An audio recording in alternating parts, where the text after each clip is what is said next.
দিদি, দিদি, বাড়িতে আছো? কে তুমি? তোমাকে তো ঠিক চিনলাম না। আমাদের বনে তোমাকে কখনো দেখিনি। আমাকে চিনবে না দিদি, আমি পাশের বন থেকে এসেছি। আসলে আমাদের বনে অনেক বড় বন্যা হয়েছে, যার কারণে আমাদের বাড়িটা ডুবে গেছে। তাই ভাবছি তোমাদের বনে একটা ঘর ভাড়া নিয়ে এখানেই থাকবো। ও আচ্ছা, কিন্তু আমার বাড়িতে কোনো ফাঁকা ঘর হবে না। তুমি বরং কালু দাদার বাড়িতে যাও, কালু দাদা ঘর ভাড়া দেয়। ফাঁকা ঘর থাকলে অবশ্যই তোমাকে দিবে। আচ্ছা ঠিক আছে দিদি, সেখানেই যাচ্ছি। আর ঘরের খোঁজ দেওয়ার জন্য তোমাকে অনেক ধন্যবাদ। এরপর টুনি ও টুকি কালুর বাড়িতে যায়। কালু দাদা, তোমার বাড়িতে থাকার মতো একটা ঘর পাওয়া যাবে? হ্যাঁ, পাওয়া যাবে। কিন্তু তুই কে? তোকে তো ঠিক চিনলাম না। এরপর টুনি কালুকে সব কথা খুলে বলে। আমার ওই ঘরটায় তোরা থাকতে পারিস, কিন্তু 1 মাসের অর্ধেক টাকা আমাকে অগ্রিম দিতে হবে। কারণ তুই যদি আবার এখান থেকে পালিয়ে যাস, তখন আমি কাকে ধরবো? 1 মাসের ভাড়া কত টাকা কালু দাদা? 1000 টাকা। তাহলে এই নাও 500 টাকা, আর বাকি টাকা মাস শেষে দিব। এবার ঘরে গিয়ে ঘরটা ভালো করে পরিষ্কার করে তারপর জিনিসপত্রগুলো ঘরে নিয়ে যা। আচ্ছা ঠিক আছে দাদা।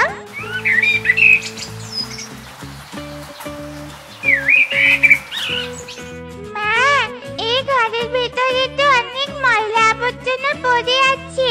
তুমি টাকা দিয়ে ময়লা ঘর ভাড়া নিলে কেন মা? এছাড়া যে আর কোনো উপায় নেই রে মা।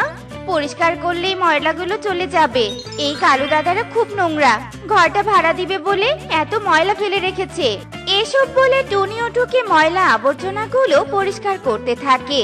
আর এভাবেই বেশ কয়েকদিন কেটে যায়। আর অন্য বন থেকে ইগল ও ইগলি কালুদের বনে আসে। এই পাখি, তোদের বনে ঘর ভাড়া পাওয়া যাবে? যত টাকা লাগে তত টাকা আমি দিব। আমি যত টাকা চাইবো এই দাদা আমাকে তত টাকাই দিবে? এই দাদা বুঝি অনেক ধনী পাখি। তাহলে তো টুনিকে ঘর থেকে তাড়িয়ে দিয়ে এই দাদাকে ভাড়া দিতে হবে। এই পাখি, কথা না বলে কি এত ভাবছো? হ্যাঁ, ও কিছু না, ঘর ভাড়া হবে। তোমরা আমার সাথে আমার বাড়িতে চলো, আমার একটা ঘর ভাড়া দিব। এরপর ইগল ও ইগলি কালুর সাথে তার বাড়িতে চলে আসে। কালু, এই পাখিদের তো ঠিক চিনলাম না। সব কথা তোমাকে পরে বলছি, আগে এই পাখিদের নিয়ে গিয়ে নাস্তা বানিয়ে দাও তো। দাদা দিদি, তোমরা আমাদের ঘরে গিয়ে নাস্তা করো, আর আমি তোমাদের ভাড়ার ঘরটা পরিষ্কার করে দিচ্ছি। আমার শরীরটা খুব ক্লান্ত লাগছে, তাই আমরা তোদের ঘরে বিশ্রাম করি। আর তুই দুপুরের মধ্যে ঘরটা পরিষ্কার করে রাখ। এসব বলে ইগল আর ইগলি কালুর ঘরে চলে যায়। আর কালু টুনির কাছে চলে আসে। টুনি, আয় টুনি, বাইরে আয় তো। কি হয়েছে কালু দাদা? দুপুরের আগেই তোর জিনিসপত্র নিয়ে আমার ঘর ছেড়ে চলে যা, আমি অন্যজনকে এই ঘর ভাড়া দিব। কিন্তু কালু দাদা, আমি এখন কোথায় যাব? আর আমি তো তোমার ভাড়ার টাকা প্রতি মাসে দিয়ে দিব বলেছি। এত ময়লা ঘর কষ্ট করে পরিষ্কার করলাম। দাদা, দয়া করে আমাকে এই ঘরটা থেকে তাড়িয়ে দিও না। হ্যাঁ আঙ্কেল, আমাদের তাড়িয়ে দিও না। আমি তোদের এত কথা শুনতে চাই না। 15 দিনের ভাড়া দিয়েছিলি, 15 দিন হয়ে গেছে। এবার তাড়াতাড়ি ঘর ছেড়ে চলে যা তো, নয়তো ঘর ধাক্কা দিয়ে ঘর থেকে তোদের বের করে দিব। না কালু দাদা, তার আর প্রয়োজন নেই। মা টুকি, চল জিনিসপত্রগুলো গুছিয়ে এখান থেকে চলে যাই। কালু দাদা, আমরা কিছুক্ষণের মধ্যেই চলে যাব। হ্যাঁ হ্যাঁ, তাড়াতাড়ি চলে যা। এরপর কালু সেখান থেকে চলে যায়। আর টুনি ও টুকি তাদের প্রয়োজনীয় জিনিসপত্র গোছাতে থাকে। আর এভাবেই বেশ কিছুক্ষণ কেটে যায়। এরপর টুনি ও টুকি তাদের প্রয়োজনীয় জিনিসপত্র নিয়ে কালুর বাড়ি ছেড়ে দেয়। কাকুলি, টুনি চলে গেছে। এবার ইগল দাদা আর ইগলি দিদিকে ডেকে নিয়ে এসো তো। ইগল দাদা, ইগলি দিদি, তোমাদের ঘর পরিষ্কার হয়ে গেছে। এবার তোমরা ওই ঘরে চলে যাও। আসলে চোখে এত ঘুম ধরেছে যে চোখটা খুলতেই পাচ্ছি না। আজ বরং এখানেই একটু রেস্ট করি, আর তোরা ওই ঘরে গিয়ে বিশ্রাম কর। আচ্ছা ঠিক আছে দাদা। কালু, ইগল দাদারা নাকি আজ আমাদের ঘরেই থাকবে, আর আমাদের এই ঘরে থাকতে বললো। ও আচ্ছা, ঠিক আছে থাক। আবার বেশি জোরাজুরি করলে বাড়ি ছেড়ে চলে যাবে, তখন আর বেশি টাকা ভাড়া নিতে পারবো না। মা, আমরা এখন কোথায় যাব? জানি না রে মা, এই বনে তো আর কোথাও কোনো ঘর খুঁজে পেলাম না। এবার বুঝি এই গাছের নিচেই আমাদের থাকতে হবে রে মা। মা, ব্যাগে কোনো খাবার আছে? আমার যে খুব খিদে পেয়েছে। কিন্তু মারে, এখন তো আমার কাছে কোনো খাবার নেই। তুই এখানে থাক, আমি আশেপাশে ঘুরে দেখি কোনো ফল খুঁজে পাই কিনা। এরপর টুনি ফল খুঁজতে চলে যায়, আর পুরো জঙ্গল ঘুরেও সে কোথাও কোনো ফল খুঁজে পায় না। এই জঙ্গলের ফল গাছে তো একটা ফলও পেলাম না। এখন তাহলে টুকিকে কি খেতে দিব? ওই তো কিছু পাতাকপি দেখা যাচ্ছে, আমি বরং পাতাকপি নিয়ে গিয়ে টুকিকে বড়া বানিয়ে দেই। এরপর টুনি একটা পাতাকপি নিয়ে টুকির কাছে চলে আসে, আর এভাবেই বেশ কিছুক্ষণ কেটে যায়। এই নে মা, তোর জন্য মজার পাতাকপির বড়া, খেয়ে দেখ তো কেমন হয়েছে। মা, পাতাকপির বড়া খেতে তো খুব মজার। আমি এই প্রথম পাতাকপির বড়া খেলাম। আমাকে আরো কত বড়া দাও, আমি পুকুর পাড়ে বসে বসে খাবো। আচ্ছা ঠিক আছে মা, নিয়ে যা।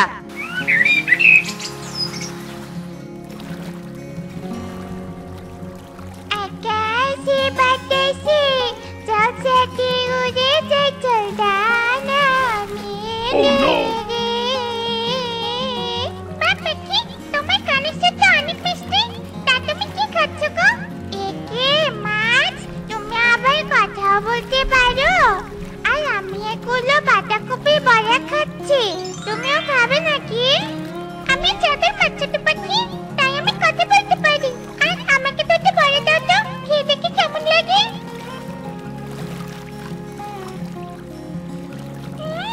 সত্যি ছোট পাখি, এই বড়াটা খেতে খুব মজা লেগেছে। যাই হোক, তুমি এখানে দাঁড়াও, আমি পানির নিচে থেকে এক্ষুনি আসছি। এরপর মাছ পানির নিচে চলে যায়, আর কিছুক্ষণ পর সে একটা ঝিনুক নিয়ে উপরে চলে আসে। মাছ, তুমি এটা কি নিয়ে আসলে? আমি তোমার বড়া খেয়েছি, সেটা দাম দিব না। এটা একটা ঝিনুক, এই ঝিনুকের ভিতরে অনেক মুক্তো আছে, আর সেগুলো বিক্রি করলে তুমি বেশ কিছু টাকা পাবে। আর শোনো, তুমি প্রতিদিন আমাকে এক ছড়ি পাতাকপির বড়া দিয়ে যাবে, আর আমি তোমাকে এক ছড়ি করে ঝিনুক এনে দিব, কেমন? তাই নাকি? আচ্ছা ঠিক আছে মাছ, তাহলে আজ আমি আসি। এরপর টুকি টুনির কাছে চলে যায়, আর টুনিকে সব কথা খুলে বলে। মাছ আমাদের ভালো একটা কর্মের সন্ধান দিয়ে দিল। কয়েকটা ঝিনুক থেকে মুক্তো বের করলেই আমাদের সুন্দর একটা ঘর হয়ে যাবে। চল তাহলে কিছু পাতাকপি তুলে নিয়ে আসি, কাল তাহলে তাড়াতাড়ি বড়া বানাতে পারবো। এরপর টুনি ও টুকি ঝুড়ি নিয়ে পাতাকপি আনতে চলে যায়, আর এভাবেই সারা দিন কেটে রাত নেমে আসে। আর রাত হতেই এদিকে ইগল ও ইগলি ঘুম থেকে জেগে ওঠে। ইগলি, তাড়াতাড়ি কালুর ঘরের সব জিনিসপত্র বাইরে বের করতে হবে। তোতাকে ফোন করেছিলাম, তোতা এক্ষুনি অটো নিয়ে এখানে চলে আসবে। আচ্ছা ঠিক আছে, চলো চলো কাজ শুরু করে দেই। মালিক, সব জিনিসপত্র বের করেছেন তো? হ্যাঁ হ্যাঁ, সব জিনিসপত্র বের করেছি। এবার তাড়াতাড়ি এগুলো অটোতে তুলে নিয়ে এখান থেকে কেটে পড়তে হবে, নয়তো কালু কাকুলি জেগে উঠবে। এরপর সবাই মিলে সব জিনিসপত্রগুলো অটোতে তুলে নিয়ে সেখান থেকে চলে যায়, আর এভাবেই সেই রাত কেটে সকাল হয়ে যায়। আর সকাল হতে কালু কাকুলি ঘরে এসে ভীষণ অবাক হয়ে যায়। কালু, কি সর্বনাশ হয়েছে? শয়তান ইগল আর ইগলি যে আমাদের সব জিনিসপত্র চুরি করে নিয়ে গেছে। তুমি যে কেন ওই চোর পাখিদের বাড়িতে আশ্রয় দিয়েছিলে? কাকুলি, বেশি টাকার লোভে পড়ে ওই পাখিদের বাড়িতে নিয়ে এসেছিলাম। আর যদি টুনিকে তাড়িয়ে না দিতাম তাহলে মাস শেষে টাকাও পেতাম, আর আমাদের ঘরের জিনিসপত্র ও টাকা পয়সাগুলো এভাবে চুরি হতো না। আলমারিতে যে আমার 10,000 টাকা ছিল, এক রাতে সব শেষ হয়ে গেল। এভাবে কালু কাকুলি তাদের লোভের জন্য আফসোস করতে থাকে। আর এদিকে টুনি মাছের দেয়া মুক্তো বিক্রি করে জঙ্গলের ভিতরে সুন্দর একটা বাড়ি বানিয়ে ফেলে, এবং এভাবেই টুনি পাতাকপির বড়া বানিয়ে ধনী হতে থাকে। হিমছড়ি পাহাড়ের পাশে এক বনে কয়েক পাখির বসবাস ছিল। তারা সবাই একসাথে মিলেমিশে বাস করত। তারা একে অপরের কাজে সাহায্য করত।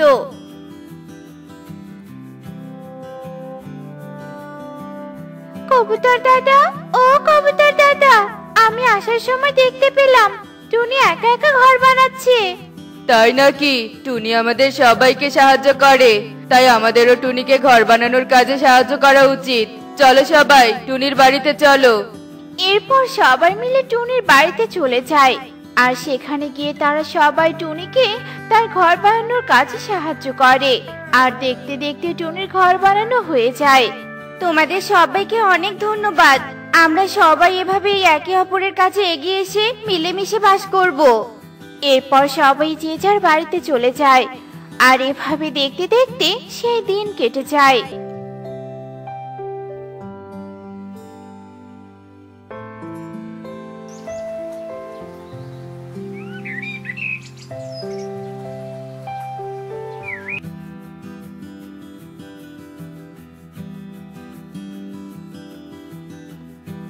আরে বাহ, ইগলি দিদি ঠোঁটে লাল লাল লিপস্টিক লাগিয়েছে। আর লাল লিপস্টিক দিয়ে ইগলি দিদিকে কত সুন্দর লাগছে। আমারও ওই রকম লাল লিপস্টিক চাই। এই কথা বলে কাকুলি নদী থেকে পানি নিয়ে বাড়িতে চলে যায়। আর কালুকে গিয়ে লিপস্টিকের কথা বলে। কিন্তু কাকুলি, আমাদের বনে তো কোথাও লিপস্টিক পাওয়া যায় না। তাহলে আমি কিভাবে তোমাকে লিপস্টিক এনে দিব বলো তো? না না কালু, ওই লাল লাল লিপস্টিক আমার চাই চাই। দরকার হলে তুমি কৃষকদের বাড়িতে যাও, তবু আমাকে লাল লিপস্টিক এনে দাও। এরপর কালু পাশের বনে থাকা এক কৃষকের বাড়িতে চলে যায়। আর আলমারি খুলে অনেক কাপড় চোপড় দেখতে পায়। কিন্তু সারা ঘর খুঁজেও সে লাল লিপস্টিক খুঁজে পায় না। ধুর বাবা, এই কাকুলির জন্য লিপস্টিক চুরি করতে এসে একেবারে ক্লান্ত হয়ে গেছি। তাই ওই কৃষকের বউ রান্না করা খাবারগুলো আমি খেয়ে নেই। এই কথা বলে কালু টেবিলে থাকা খাবারগুলো খেতে থাকে। ঠিক তখনই সেখানে কৃষকের বউ চলে আসে। আর কালুকে তার খাবার খেতে দেখে একটা লাঠি কালুর দিকে ছুঁড়ে মারে। আর সঙ্গে সঙ্গে কালু সেখান থেকে পালিয়ে যায়। ওরে বাবারে, কোমরটা বুঝি ভেঙে গেল রে, ভেঙে গেল। না না, আর জীবনে চুরি করতে যাব না। ওরে বাবারে।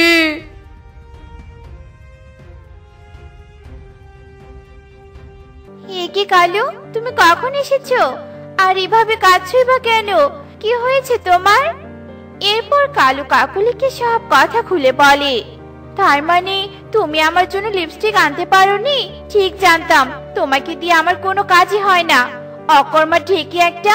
এবার দেখো, আমার লিপস্টিক আমি নিজেই জোগাড় করব। এই কথা বলে কাকুলি বাড়ি থেকে বের হয়ে যায়। আর সোজা ইগলির বাড়িতে চলে যায়। ইগলি দিদি, ও ইগলি দিদি, তোমার লিপস্টিকটা আমাকে একটু দাও না গো। বিশ্বাস করো, আমি একটু ঠোঁটে লাগিয়ে তারপর আবার তোমাকে ফেরত দিয়ে দিব। এ কি, এই তো দেখছি মেঘনা চাইতে বৃষ্টি। কালকে দেখলাম টুনি একটা পাতার ঘর বানিয়েছে। আর কালকে শহর থেকে আমার ইগলও আসবে, তাই টুনির পাতার ঘরটা আমার চাই চাই। কি হলো ইগলি দিদি, তুমি কোনো কথা বলছো না কেন? না মানে, হ্যাঁ হ্যাঁ, আমি তোকে আমার সবগুলো লিপস্টিক দিব, তবে আমার একটা শর্ত আছে। টুনির ওই পাতার ঘরটা আমার অনেক পছন্দ হয়েছে। আর তুই তো জানিস টুনিরা ওখানে দলবদ্ধ হয়ে বাস করে। তাই আমি যদি ওই ঘরটা চুরি করার চেষ্টা করি, তখন ওরা সবাই মিলে আমাকে মেরে ফেলবে। তাই এই কাজটা তোকে করে দিতে হবে, তবে আমি তোকে লিপস্টিক দিব। ইগলির কথায় কাকুলি রাজি হয়ে যায়। আর তখনই সে ইগলির বাড়ি থেকে চলে যায়। আর এভাবে দেখতে দেখতে রাত হয়ে যায়।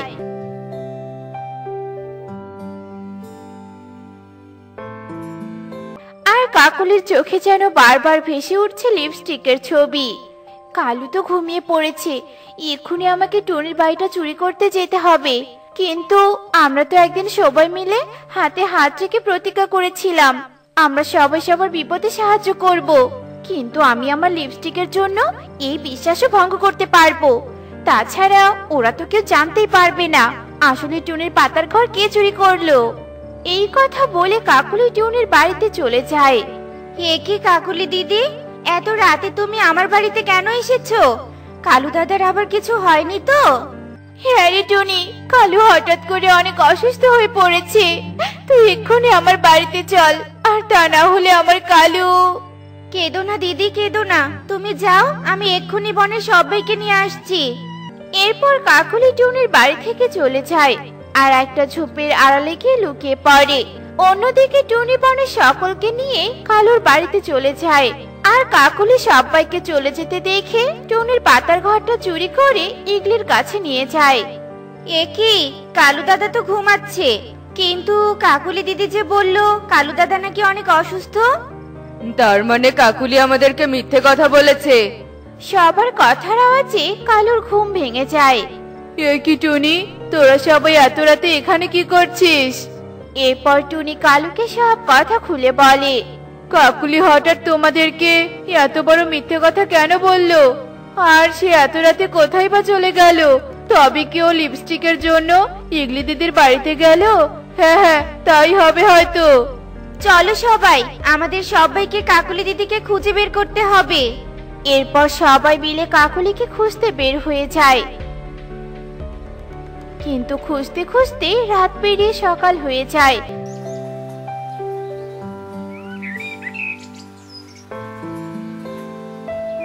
আর সবাই মিলে ইগলির বাড়িতে চলে আসে। ছেড়ে দাও ইগলি দিদি, আমাকে ছেড়ে দাও, তুমি আমার সাথে বিশ্বাসঘাতকতা করতে পারো না। আমি তো তোমাকে টুনির পাতার ঘর চুরি করে এনে দিয়েছি, তাহলে তুমি আমাকে লিপস্টিক না দিয়ে আটকে রেখেছো কেন? আমাকে ছেড়ে দাও, ছেড়ে দাও।